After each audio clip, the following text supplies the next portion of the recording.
All right, so getting back to the Mr. T thing, we're starting with Mr. T. Oh, that's where we were. Well, celebrity, just talking about the celebrities here today. This is, I don't know, how many people out there have navigation systems in their car? I know they're putting them in a lot of newer cars, even the economy models, getting the nav systems. They talk to you. You got a little map on the TV screen. Are we keeping you up, Bill? It tells you. Sorry, man. Jeez, we all yawn. We try to do it off mic.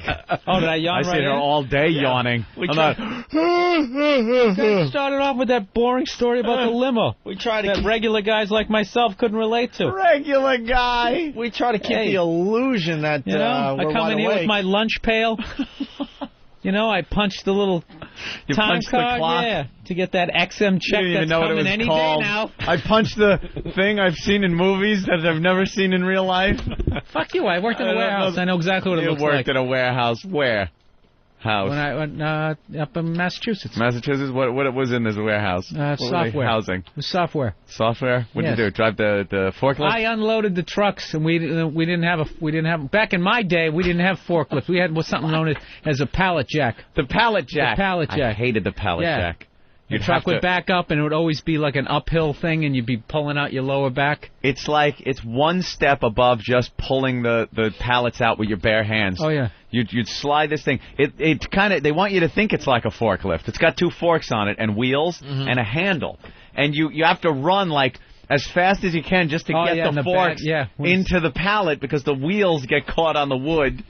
And it's got to be set at the exact proper height. It's like no power. It's like going from power steering to no power steering. Yeah, no power steering. And you run full blast, bam, you hit it. And then you got to jack the thing up with some kind of little pump handle. And once it's off the ground, now it still weighs. There's no little pulley system or any type of. It still weighs exactly what it weighed before you picked it up with this thing. But now it kind of has some wheels to it. And you got to pull it out of this truck. Any incline? Yeah. You ain't getting that. No, It's not working. What a thankless job. It's a fucking great job. Oh, it stunk. Shut up. I loved it. You hated it. No, it was great. It was all the wise-asses who fucked off in high school. Fun to hang out with those people and stuff, but the work itself? No career goals, so there was like no competition.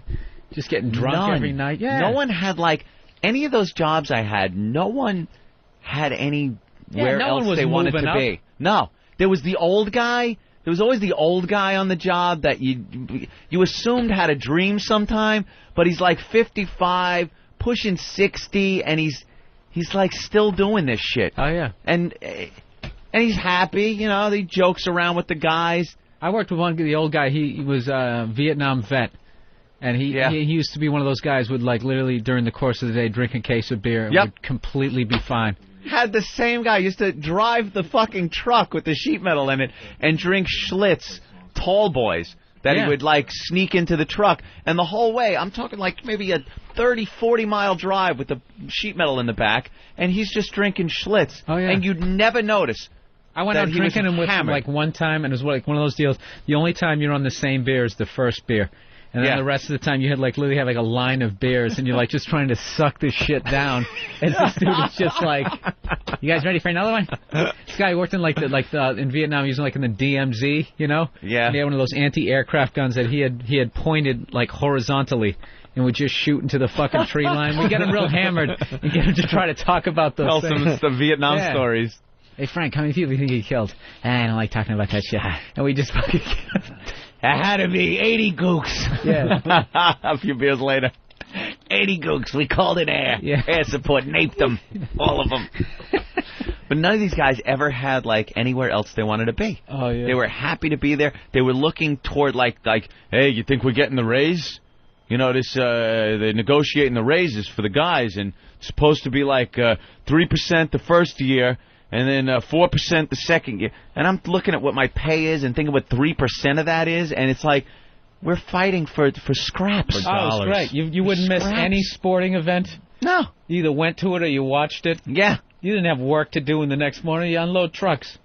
I got it. I was mentally prepared for this job in 3rd grade. I can do it. Out till all hours getting smashed.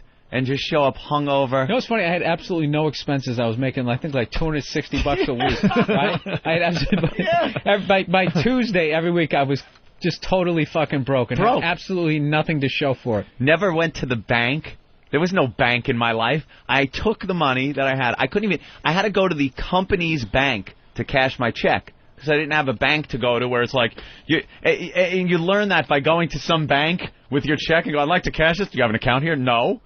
Well, you can't cash it here. Well, how am I? And then you get an attitude. How am I supposed to fucking cash it?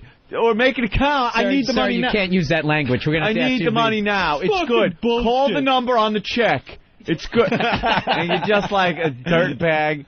And I'd have to go to the company that I worked for, their bank, to cash the check.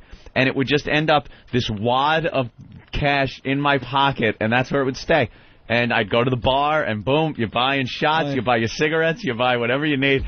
And by, Tuesday, just Wednesday, wait for the canteen truck to show up. Yeah. You'd eat that shit food. You still somehow had a flat stomach because you're so fucking young. You're working out every day. You played basketball during the break in your fucking tight 80s jeans. Come back in dripping sweat. Did you have credit with the coffee truck guy? I didn't. Other guys did. I had credit with him, and it was like there was some weeks I'd have to hide and not eat because the coffee truck guy would pull up, and I'd be, well into him for quite a few bucks, but I had blown my money. So now I can't get anything to eat because I have no money. I can't get credit from the truck because I'm exhausted with my credit there, and I'm hiding behind equipment, peeking out, waiting for him to leave as he's like with his change thing on his belt, not making eye contact with anybody he's doing business with, just looking around for me. His head is spinning. He's kind of looking. And he's off, and then I'd see him. I was out on a job, and I'd pay him finally. And then I'd where's be broke. your friend Anthony? He's cutting up boxes. Yeah, he's around. I don't know. I saw him earlier. Tell him I want to see him. And then I get paid and have to pay the coffee truck guy, and then I'd be broke like on payday. That was the worst, where you had some big debt, and then payday, and it's gone, and now it's Friday afternoon, and you're broke. You know, it's funny, too. You could actually, I had like 2 or 3 times there was like physical fights amongst different employees, but because it's a warehouse, no one gets fired. You just go back to work, and guys like all sweaty with their hair sticking up, this fucking asshole. Yeah, it's not like a real place of business. Oh yeah, there was this one guy, prison yard. This one guy worked who was just a raging alcoholic, and he came in one time. I swear to God, it was like 11:30 in the morning. You're supposed to be there by 8. And he comes in, his hair is soaking wet from a shower, and he tries to pull, oh, yeah, the traffic was brutal. Well, there's like one highway. We all came up there. It's like, dude, you went out boozing. And he's like, dude, shut the fuck up. It's doing one of those, right? So we were making a run to Dunkin' Donuts, and they call, hey, Paul, you want anything? He's like, nah, I'm all set. And Buddy goes, how about a rum cake? And that was it. Fucking on the mat. Just going at it. Hey, knock it off. Fucking change all over the floor. And then you just went back to work. Yeah. We would have to check in every morning, and I'd get in my truck, and I was habitually late, like every fucking day. I could not get there on time, late every day. And you'd have to check in the second you got in your truck and you were driving in. So I'd be still putting my shirt on and just grabbing at the mic. 16 to base. Yeah. Base to 16, go ahead. Yeah, I'm right around the corner, but I'm going to have to stop and get some gas. Truck needs gas. All right, we'll see you when you get here. Meanwhile, I have, no gas, but now I can't get gas. I have to drive there, hope no one looks and notices I don't have any gas because I didn't stop for gas. And then I have to start this whole story with the fucking guy with the gas. He insists, he pops the hood, looks for the old fucking oil. I needed oil. I'm like, dude, I got to get to work. He's there with the tire pressure gauge. Meanwhile, you got booze on your breath. Oh, it was every morning. Like every morning. Like I thought they were retarded. Every morning there's a problem. The traffic, I would use the traffic, or I would call in. I'd be like, "Yeah, how you doing?" No, I've been up for hours. Fine. I got gravelly, hungover, drunk guy voice. Obviously, obviously, at any given moment, somebody had lost their license for drinking and driving, and of course you would still drive. So you'd park your car behind the dumpster.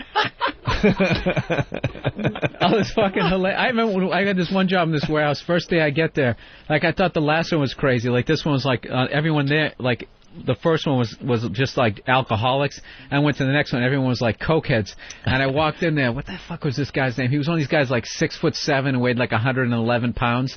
And he had the electronic pallet jack. Yeah. And he kept driving right to the edge, going, I'm going to drive it off the dock!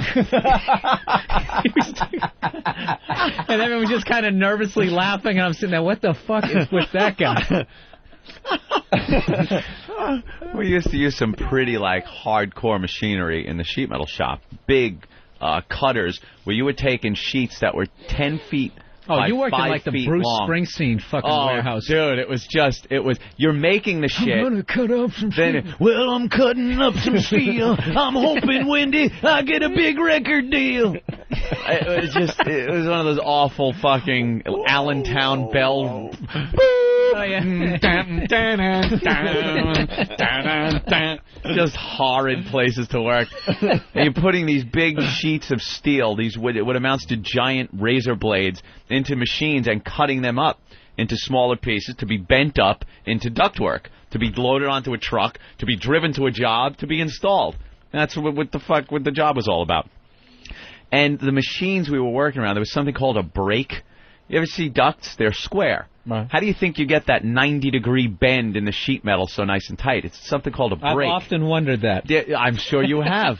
You take a piece of flat sheet metal, put it in a brake, and it's a big wedge on this big V-shaped thing, and it hits the metal and boof, bends it into a 90-degree angle. And you do that a few times, and you have a square.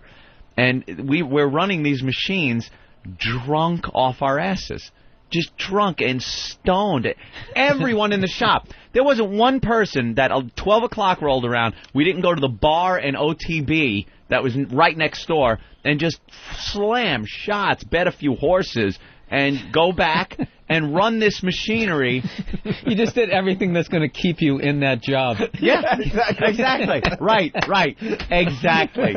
Nobody's buying a self-help book. How to get your money to work for you. Nobody's doing that. It. You're betting horses with money you don't have, buying booze, and going back and working with some of the most dangerous machinery. There were things called clinch collars. They're these round things that you'd have to put in the duct to then extend pipes off of that would go to the vents in the houses. And they were stapled together. Now, you got to staple through sheet metal.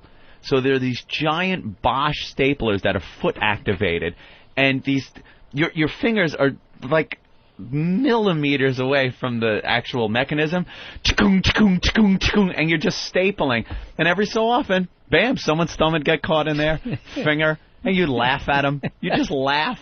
You fucking stapled your finger, asshole. It's a whole nother world, whole nother mentality. Hey, we got to go to the phones. They've exploded. A lot of people are relating today. Carl in New Jersey, what's up? Hey, what's going on? Anthony, you're such a fancy man now that if you met yourself then, you'd be scared of yourself. You'd be scared of you. I would be petrified of myself. I would chase me away. Corporate fucking Get away. It's amazing how much Anthony has changed in the last 11 years. Get away from me, you bum. Someone just drinking Perrier sparkling water. I see that, with a fancy shirt. Like he just stepped off a fucking yacht. I was at the hotel. Boys, I'm out. All right. He's got a fancy shirt on and everything. I am horrible. They got to Photoshop the old Anthony with the new Anthony. I have abandoned anything of the old me. I've just abandoned it. He is a chef. It was, let me tell you about the hatred I had for that job. Like, I had a good time. Like, I understand what you're saying completely. There were some people, some of the funniest motherfuckers I ever met, were on job sites. They were hysterical. Fucking laughed my balls off. The job was thankless. The work was just... You'd be on a rooftop, and it's 100 degrees out. The black tar roof is 120 degrees, and you're with a Sawzall, some guy telling you, cut a 10-foot by 10-foot hole in this roof, because we're landing a unit on there this afternoon. And you're sitting there cutting through tar and gravel and sheet metal and precariously perched ladders that could kill you at any minute. It's just no safety, no nothing, and you're constantly, like, sweating and working hard, and it just sucked. And then winter rolls around, and now all the sheet metal's covered in ice, and you still got to put it in. It was horrible. I knew this was coming. I don't look back fondly at the work itself. Chris in D.C. Yeah, I just wanted to note here that it's quite obvious, as if we all didn't know, that, Opie, you haven't worked one honest fucking day in your entire life. This 20-minute rant that Bill and Anthony are going on here, and you're just sitting back quietly going, like, I got a fucking thing to say. You know, there are times when there's some nice conversation going on. I want to be part of it, and I'll try to get in and say something or maybe direct the conversation. I have no fucking clue. Why don't you tell the people how you caddied at the Crescent Club? I caddied at the Huntington Crescent Club. That was Opie's regular job. I caddied from when I was 12 years old to 26, maybe. Sit down, Opie. I was a caddy for 14 straight years. I worked in a video store where I watched pornos with my friends, and I got fired from that because I refused to turn the pornos off when other people were coming in to rent regular movies with their kids. And I was a temp to hire for a temp? Yeah, temp to hire for Xerox up in Rochester. Yeesh. Those were the only jobs I had, and then I went into radio. Jeez. That's it. No warehouse or sheet metal. No Bruce Springsteen jobs for you. I was the guy. I was in shipping for Xerox. Yeah, but not shipping where you're loading trucks. No, I had to You were the guy, the paperwork guy. I was the paperwork guy. Yeah, like a uniform. Fill something out, hand it to one of the men, and he will go and load this truck with the equipment. What was it called? A dispatcher? Oh, something. I don't know. Well, you're right. Chris, you're right. What can I tell you? I wandered around America trying to get into radio while these guys were working their asses off. Good stuff. Hey, have a good day, guys. All right. Bye. Yeah, I never had a real job. Let's say hi to Joker in California. Joker. Morning, boys. Hey, Joker. Hey, Anthony, we used to work out there at sheet metal in California. I used to get up every morning, get high before we go to work. Yep. And I had a little accident, cut my ear off. Your ear? My left ear. How did you cut your fucking ear off? Maybe lifting a piece of metal? That's exactly what it was. Yeah. A buddy of mine was supposed to be carrying the other end. Oh, flipped around and dropped it, which made my hand go up and slice my ear off. Oh, wow. That rocks. That is rough. The worst day working there was when the sheet metal truck would come for deliveries, and they'd drop off a new load of sheet metal, and it had to be taken off one sheet at a time. So you got me and my brother, or me and some other guy, poor slob that's working there. Some other alcoholic. You put on your gloves, these big heavy gloves, and take one sheet off at a time and hope that every time you're not going to just cut your limb off. You drop a piece of that metal, and it hits your leg or your shin or something like that. It's your leg will be sliced through like a razor blade, and that's what you're working with on a daily basis. Razor blade. And any other kind of cuts you'd get every day. You'd cut yourself some way, shape, or form. You just hope it wouldn't be that serious that day. I was making these L brackets to hang something off of once, and I hold on to one end of it, and I'm drilling the other side, not realizing that when the drill screw catches, it's just going to turn this thing into a handheld saw, because it's a little bracket that I made out of sheet metal. And I'm holding one end, and I'm drilling the other, and it caught and spun in my hand, and just, still got it right there, wham, ripped through the palm of my hand. And you know what you do? You put some duct tape on it and finish what you're doing. And then maybe go to the hospital and have them stitch it up. See, I can't imagine that this is the same guy that would be doing all this. Yeah. That was it. But this is the funny thing. Is people are standing around asking if he's okay, people are actually holding back laughter. Laughing. Yeah. You would laugh at the guys and they'd hurt themselves. Dude, you okay? There were guys with the fucking nail guns. Every day on the job, some idiot would slam one of those fucking nails through a finger or his hand or something, and it's just, hey, Jesus, a nice fucking work. He's got a nail through the palm of his hand. Give him, come here, we'll get the pliers, and pull it out. No sympathy whatsoever. None. Let's go to John in Jersey. John. What's up, boys? Good morning. Good morning. Happy birthday, Billy. I used to work as an electrician before I became a paramedic, so I actually had to work for a living. And on Fridays, we'd go to the bar, which is right next door to the electrical shop, and just get loaded up from like 4:30 till 7:30. 7:30 till about 9:30 was Fight Club. It started out just, each of us getting into a fight with each other over something stupid during the week. And then it became a game. The boss actually would referee the fights in the yard next door. We'd go back to the yard and just beat the shit out of each other. I mean, hit each other with like bales of wire and stuff. And it was the best job I ever had only for the fact that we did Fight Club. They did Fight Club on the job. Healthy work atmosphere. I had this guy who was 6'6". I was giving him shit, and I swear to God, he was like further away than you are, and I turned my back, and he like hit me with a jab. It was unbelievable. I couldn't believe he caught me. I thought it was like safe away. Far enough away. Oh, dude, he tagged me. Saw like the white lights for half a second. I so respect what you guys did, because there's no human resources and all that bullshit. If you had a problem with a fellow employee, you duked it out. You duked it out. You made his life a living hell for a day or two. It was how hockey used to be. You couldn't run to human resources. No. We have to deal with that in radio all the time. We say the wrong thing to someone, and they go running off to human resources. The next thing you know, you're in meetings and all that bullshit. No. Not these guys that I do the radio show with. You could keep your job just based on certain little talents that you had. You didn't even have to really be good at it. Like I know I had a job because my license was clean. There were guys that couldn't drive. They were great workers, but they couldn't drive to the jobs. So, like, all right, go with Anthony. We'll, send you out to this job here today. I was one of the guys with a clean license, and I could make anything out of 8-inch round pipe if I needed to. I could just bend it flat and cut it with the snips. And, like, you ever see those IQ tests where it's like, what would this folded up look like? You have I would a have box failed that miserably. and stuff. That was what my job was. I'd go to like Manhattan. I'd come in here, and they'd send me into a brownstone where it was some custom job. They didn't know what it was. They'd send me in with metal and just go, we don't know what this lady needs. Just make something. And you'd have to look and measure and draw it out on a piece of sheet metal, and then cut it, bend it up, screw it together, and install it. Yeah. And that was like my talent. I could do that. You actually had a skill job. Mine wasn't. That was it. No, it was cool. Unloading boxes and putting the right shit in. That was years after the shop and the warehouse. No, what was cool about Anthony when him and I started working together, and then we got to move, back to New York to do radio.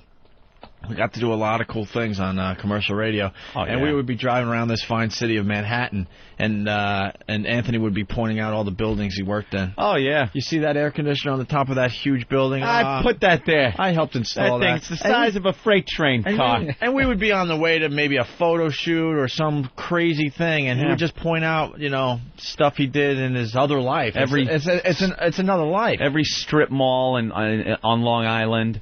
Every one of those Rexon office buildings in Huntington and Melville, all those. Yeah. Crawled around in every ceiling, every space between the hung ceiling and the metal floor above it. I was in there crawling like an animal. I did construction for like a week and a half is how long I lasted. First of all, I sucked at it, and it was just, it was brutal. It is rough. Plus, it was some dude, I swear to God, like every day, he had these jeans.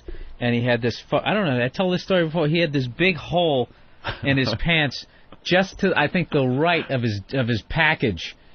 And every day, I'm fucking standing there cutting something, and he comes walking by and steps over something, and the hole goes right over his whole fucking unit was hanging out. That's great. That's what you want. Yeah, really. Kevin in Connecticut. What's up, Kevin? Hi, guys. Hey. Anthony, how long has it been since you shit in a bucket?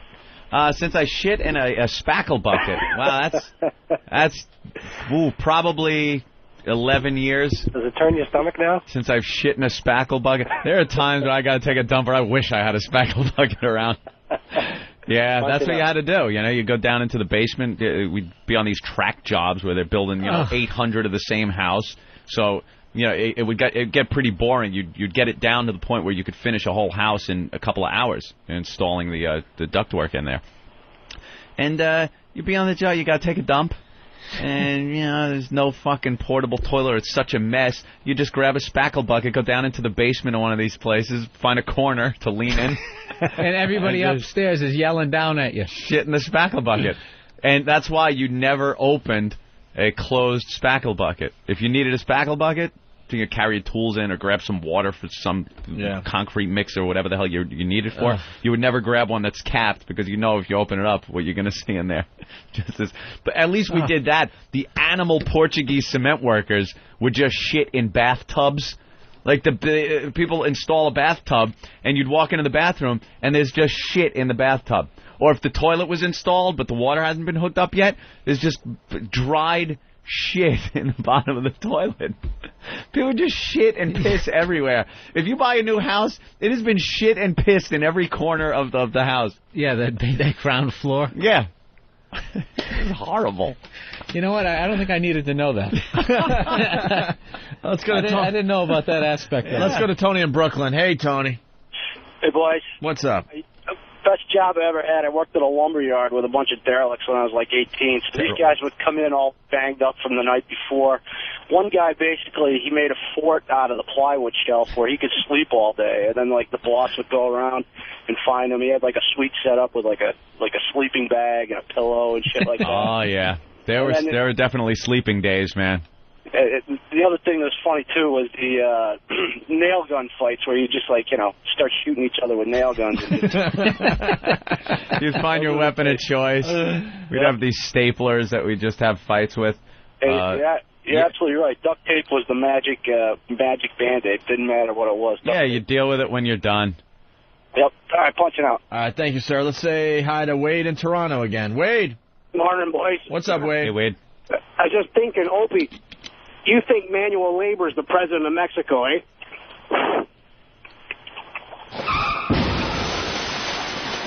That's a funny joke in Canada. Oh, that was it? Okay. Let's say hi to Jeff in Mississippi. What up, Jeff? What's happening, boys? Hey. We're just, I'm doing construction down here trying to clean up after Katrina, and one of our favorite things to do to new guys is when they're up on an 8-foot ladder, we run a finish nailer through the sole of their shoes, nail them to the ladder. We did that to a new guy last week, and when he was trying to take off his boots, he lost his balance. He fell ass first into a big mud bucket. And he got stuck there. He's a little Guatemalan guy. He just got his ass stuck in there, and that was it. We watched him roll around like a turtle for about 10 minutes. That's about it, boys. Watch out. That's a good story. There was this short little guy on the job, and a couple of the guys that I worked with picked him up. They used to just tease him all the time because he was like almost midget size, but he was just above midget. They lifted him up about 2 feet, put him against a post, and just duct taped his ankles to the post. So he's standing there and like, whoa, trying to keep from just toppling over one way or the other because they duct taped his hands in front of him and his feet 2 feet off the ground, and just left him there, laughed at him, throw like shit at him, and that's great. It's like prison. It's like prison. Yeah. There's a hierarchy. There's gags. There's people getting shanked.